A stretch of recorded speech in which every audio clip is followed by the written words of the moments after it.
In this video, we are going to get the Henchman Chapter 8 Choices. This is the final chapter. This is the end of the story, so make sure you check it out. Tomas and the Henchmen are going to go head to head in this episode. But before we get to that, I'm going to go over a couple things that I've been watching, especially Alien Earth, and I saw the Superman movie. And I'll also give a little recap about where I am with some of my writing. But before we get to all that, go into the description and click on the link for a free ebook and also follow, share, all that cool stuff on this channel. All right, let's get to it. Welcome back to Great Stories Change the World. This is the channel where a science fiction fantasy author, that's me, goes over books and movies and TV shows and creates original stories for you, all to help teach about what makes a great story, or sometimes what doesn't make a great story. And so I look at all these modern and old properties and I go through the different principles of what it means to have a great story. And so today we're going to be looking at a couple things I've been watching.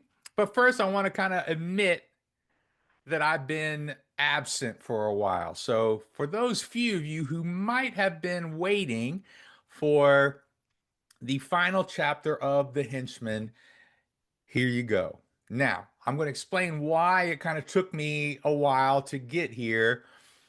Some of it's just not laziness, but some of it is like I got into the habit of not doing it. And how I got into that habit was I had some technical difficulties. And so here we are looking at some different things. And anyway, once you get into the technical difficulties and you get out of the habit, then you get out of the habit. But I've really been feeling like, you know what? It's time to get back into the structure, into the consistency of doing this YouTube channel because A, I enjoy it, and B, I've gotten some great feedback from other people, and I've got some guests coming up that's going to help me teach people and help me explore even more what it takes to write and create a great story. You know, I want to mention this because I've had this discussion twice now in the last day. Within the last 24 hours, I've talked to two different creators where we've talked about AI. And I agree there's some danger in with AI. I think it's here and it's not going away. At the same time, I think we should be careful with AI because storytelling is a very human thing. It's a very human endeavor. Storytelling might be the most human thing we do. And so while AI can be great at helping brainstorm and helping as tools for different aspects of the creative process, I think we should be careful not to have AI create the stories because stories connect humans to each other, and that just can't happen with a computer.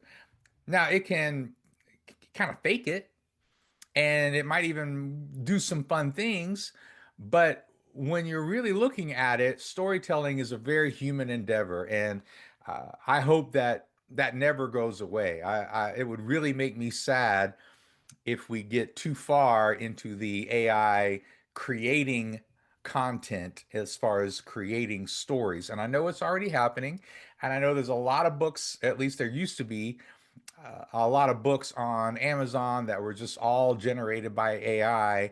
And that makes me really sad. And I think they're trying to crack down on that a little bit. But just to let you know, there's something very human and important and mystical about creating something for others to enjoy because you're connecting heart to heart and soul to soul. And that's just not something an AI can do. Again, like I said, it can make a fun story and you might even enjoy the story.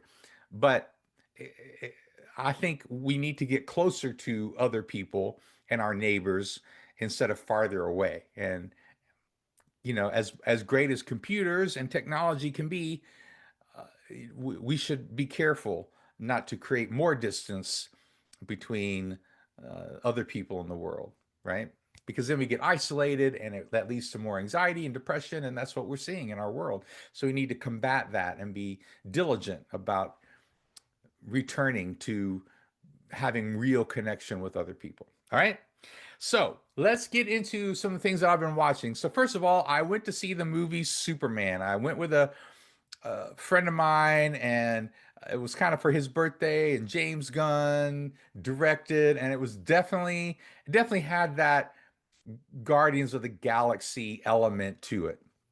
Now, full disclosure, I'm a huge Superman fan. If you've been watching any of my videos, and we've done Man of Steel and we've done some different things, I am a huge Superman fan. I have all the comics, not all, but I've got a lot of comics in my garage from when I used to collect all the Superman comics. And man, I just every week a new Superman comic, and I would read them, read them, read them, read them. And there's some great stories in there. And so, as when we're looking at Superman, he's one of my favorites. And I also think Superman is difficult to write well. And again, if you go back to one of the other videos where we went over Man of Steel, I think you'll see when I talked about that as a writer, what excites me about writing Superman, but also how difficult and challenging Superman can be. All right. And so I went to see this movie a little hopeful, but also a little skeptical. I like James Gunn, but he's got a couple duds in there. He's been doing some good stuff recently, especially with the Creature Commandos and some different things. And I like the Guardians of the Galaxy trilogy. The third one wasn't as good to me, but the first two were amazing. So, I had some hopes there, see what they were going to do. And I was also really interested to see what they would do with Guy Gardner. Okay. So, Guy Gardner is also one of my favorite characters. So, just as an example of how much I love Guy Gardner, this is one of my favorite toys. And again, a lot of people don't even know who Guy Gardner is, and they don't like him from the comic books, but he's one of my favorite superheroes because he's kind of an anti-hero, and he's obnoxious and rude, and people don't like him. But when push comes to shove, to use a cliche, he steps up and he acts like a hero, and he fights for truth. He fights for justice. He fights for the innocent. He fights for what's good. And so he's always been one of my favorite characters ever since like the late 80s, early 90s. And so I just loved him as a Green Lantern. And so I was really interested to see what they were going to do with him on the movie. And I kind of liked it. I mean, I love Nathan Fillion too, by the way. I love Nathan Fillion. But again, he's an easy character to mess up, okay? And I think they did a pretty okay job with Guy Gardner. I would have liked a little bit more of him, and just a little different sort of maybe costume, and the hair looked kind of cheesy, to be honest. I know they were trying to do the comic book hair, but anyway, it's kind of cheesy. But all that to say is, it didn't disappoint me what they did with Guy Gardner, and that's actually a big compliment to the movie. So I love the storyline of the movie. I like the heart of the movie. I'm not going to get into details because I don't want to do any spoilers, because I think it's coming out to be watched. I think you can rent it or buy it on digital pretty soon. So if you haven't watched it, I'm going to suggest and recommend watching it. I thought it was a good movie. It was totally fun. I liked Mr. Terrific. I liked, Hot Girl. I liked all the different characters. I thought the actors did a great job. A couple different things I didn't like about the movie was that Lex Luthor he was just over the top cheeseball. And it's like somebody, like a kid writing what what a villain would say. Like there was no humanity to him, and there was just a couple technological science fiction things that were like that just doesn't make sense. You can't do that. Like, and I get it. It's a fantasy. It's not real, but at the same time, it's got to have some believability to it, and it's just kind of too easy at a couple points.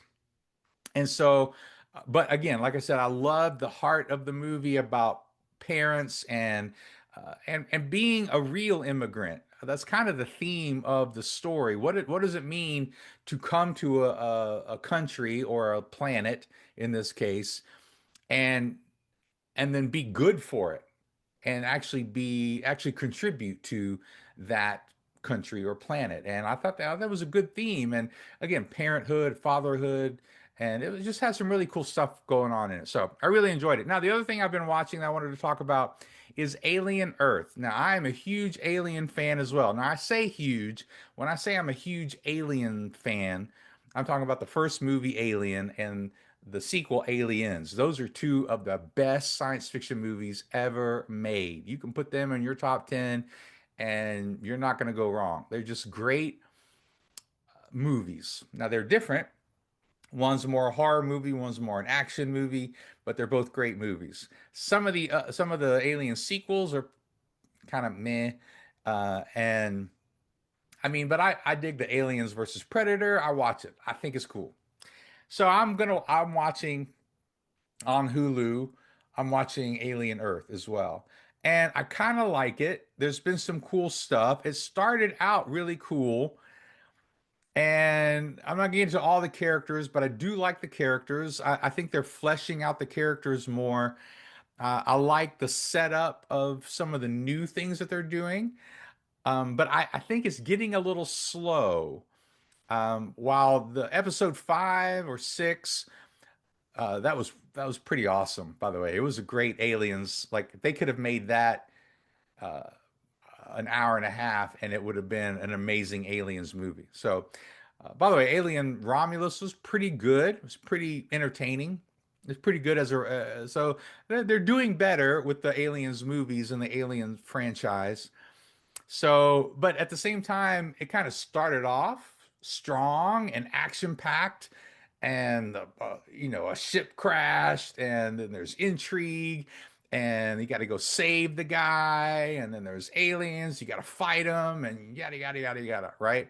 And this kind of slowed down since then, and it's okay, but they kind of needed that last episode to bring in a little bit more of the tension and the action that they haven't really been doing it for. They didn't really do for an episode or two. So I would give it like Superman. I would give Superman a B, a solid B. I'd give Alien Earth a solid B. I think that they could have really dug more into some of the action while doing some more of the characterization during it. But they're getting really into the world building. So they're building new stuff in the aliens world, new creatures, and they're kind of digging more into that. So if you like that, then that's cool. It's kind of gross sometimes, but that's aliens, right? I mean, it's just going to be violent and gross, right? The original movie had a creature coming out of a guy's chest, right? That's the famous scene, and so that's just part of that franchise, part of that genre. So anyway, so those are a couple of the main things I've been watching that are recent. I wanted to kind of give a little review out there for you.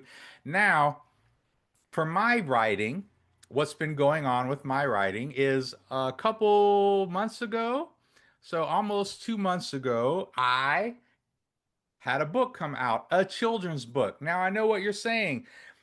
You are a fantasy writer.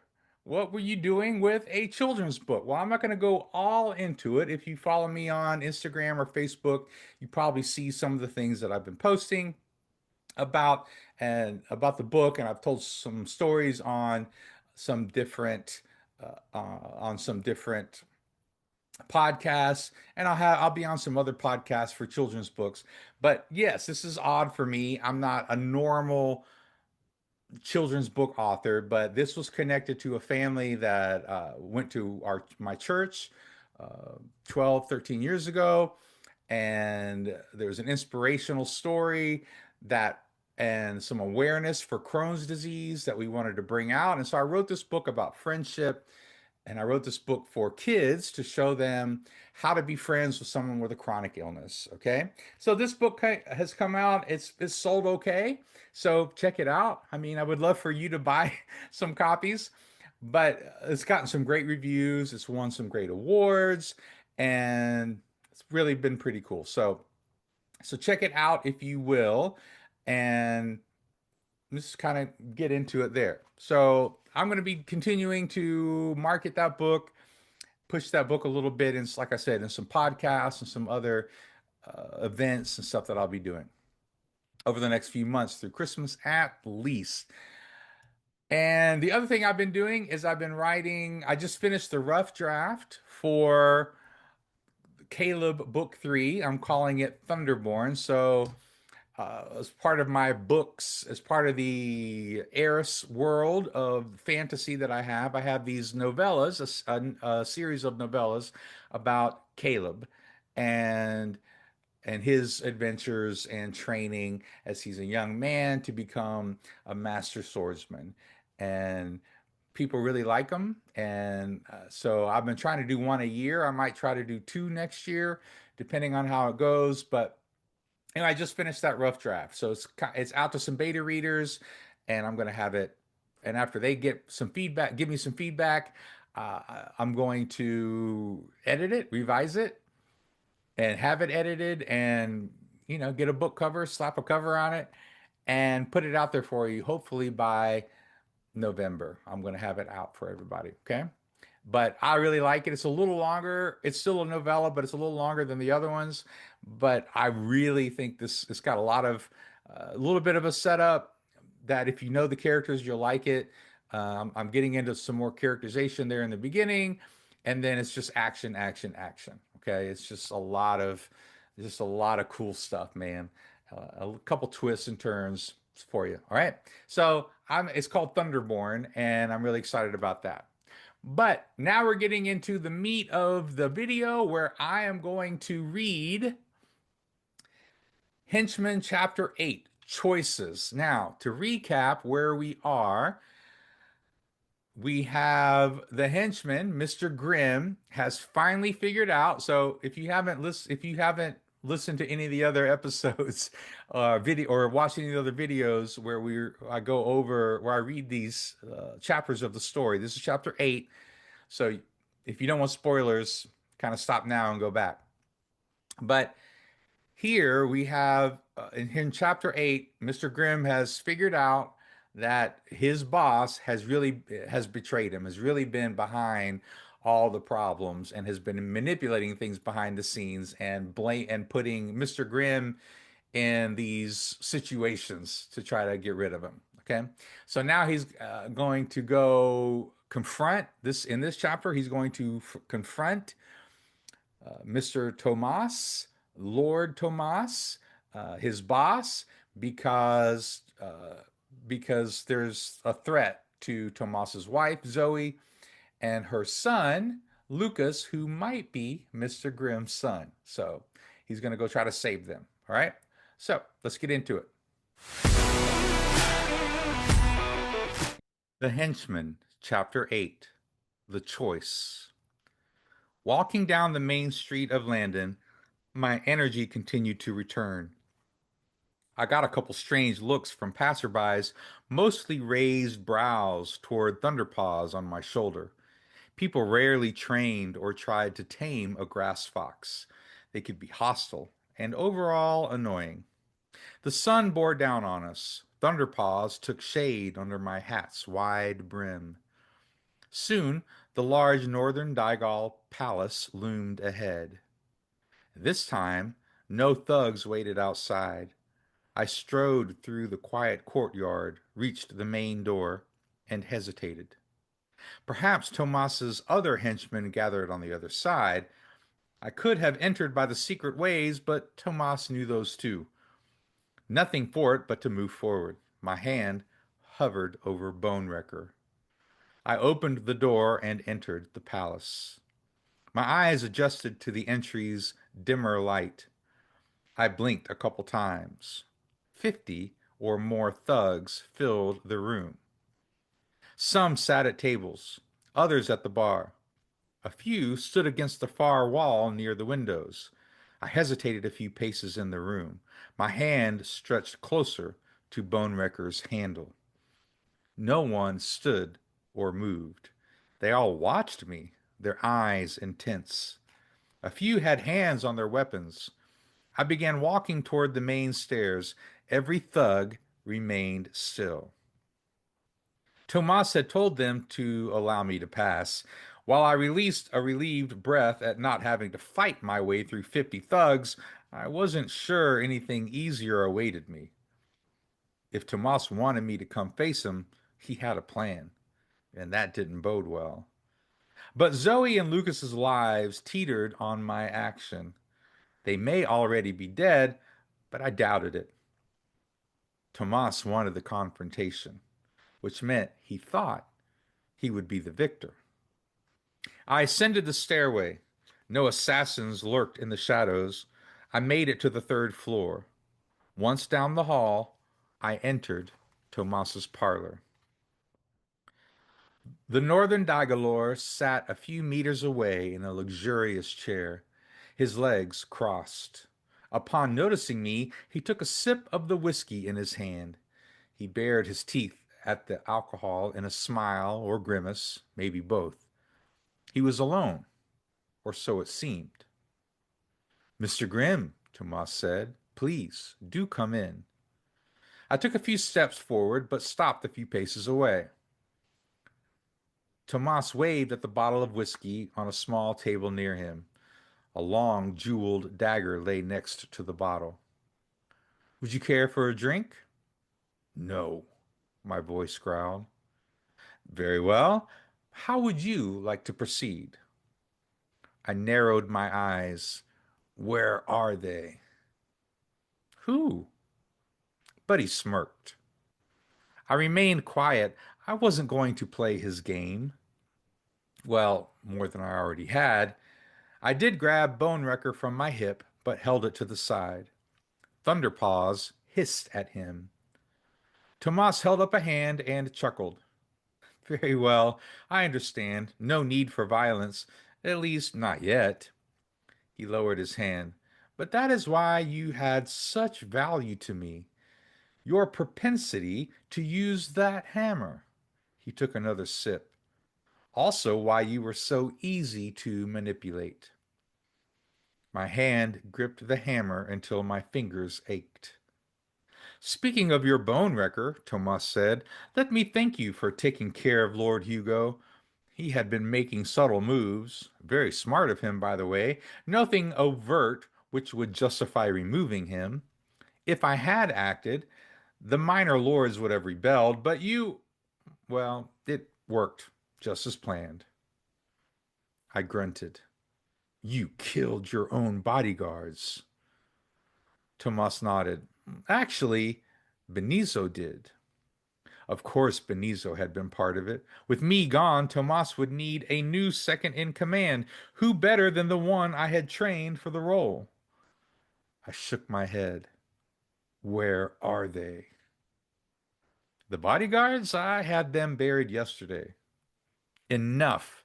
You know who I mean.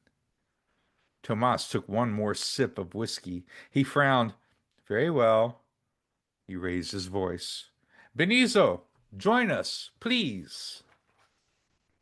A door behind Tomas opened, an entry to a back room. Zoe and Lucas stumbled through first, both with hands tied behind their back. A cloth gagged them. Lucas's brown eyes were wide with fear. His bushy dark hair was wet with sweat and matted against his head. Benizzo emerged behind them, pushing them forward with his sword at his hip, holding Zoe with one hand by her bound wrists and holding Lucas with the other. Benizzo strode them forward to stand just behind Tomas. Lucas was a small, slight boy, thin with sharp features. Zoe met my eyes, her gaze more sad than fearful, a hopeless look. I tried to muster a firm stare for strength, but I didn't have much hope to give.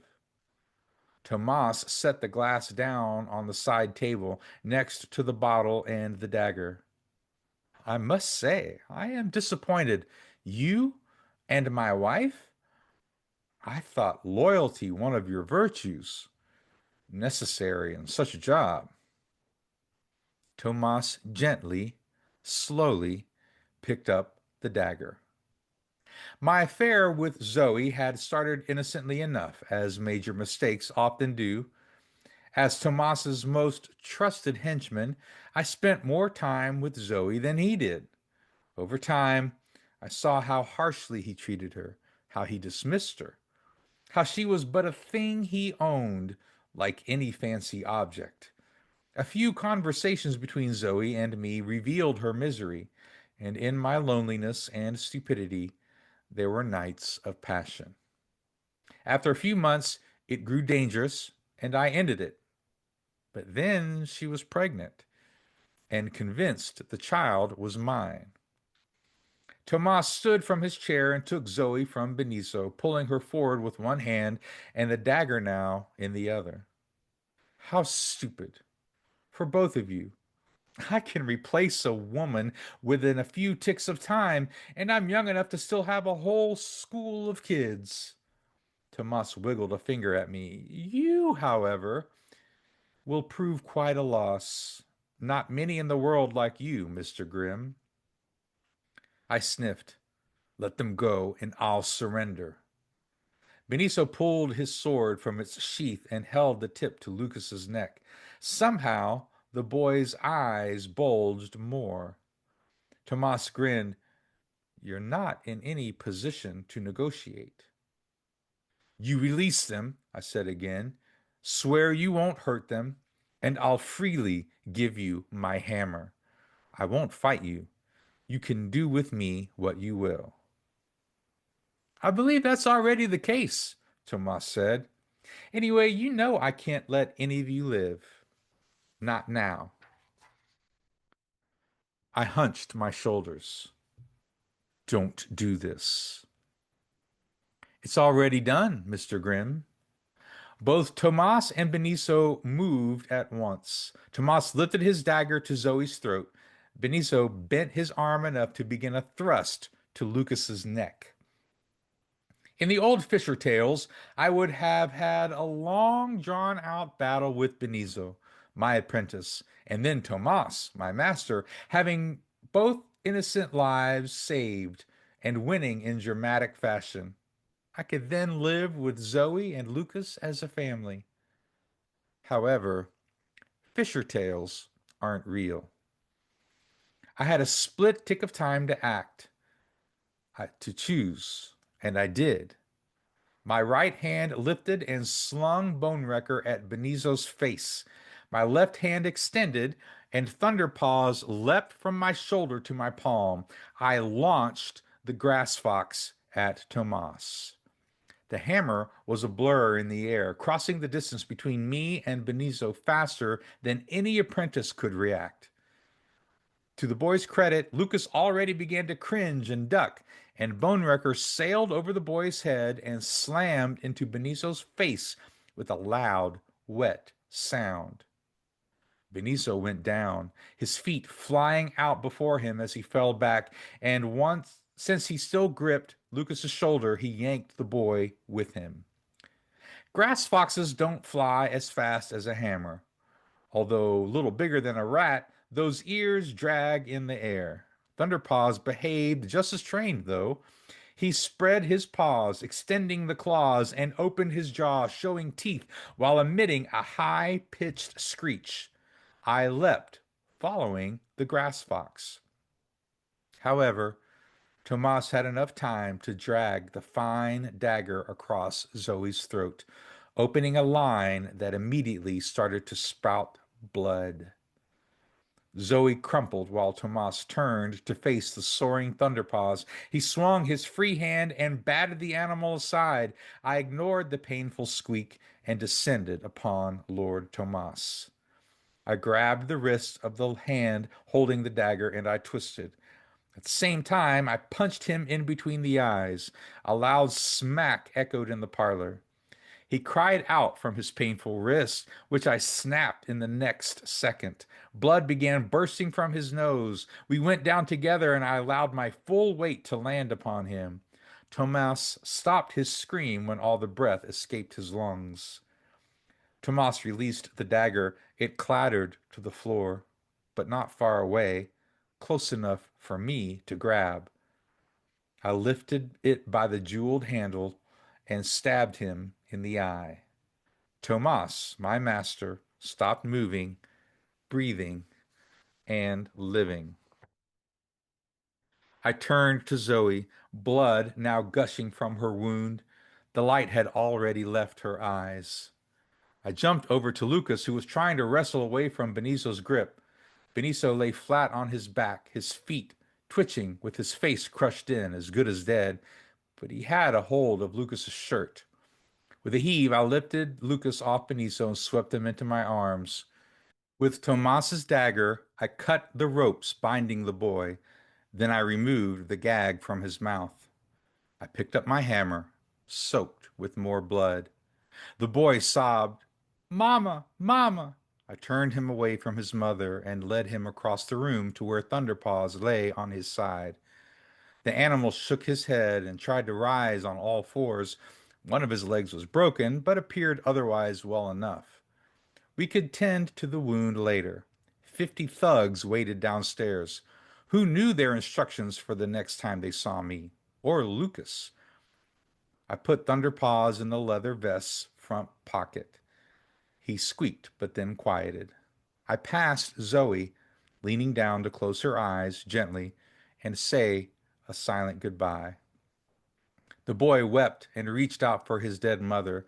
I was stronger, of course, and carried him with me to the door Benizo had entered through. Now I would try the secret way out. I shushed the boy, covering his mouth, letting him cry against my palm. Tomas had been confident he would kill me, Zoe, and Lucas. I took the chance he didn't have bodyguards waiting through the back way.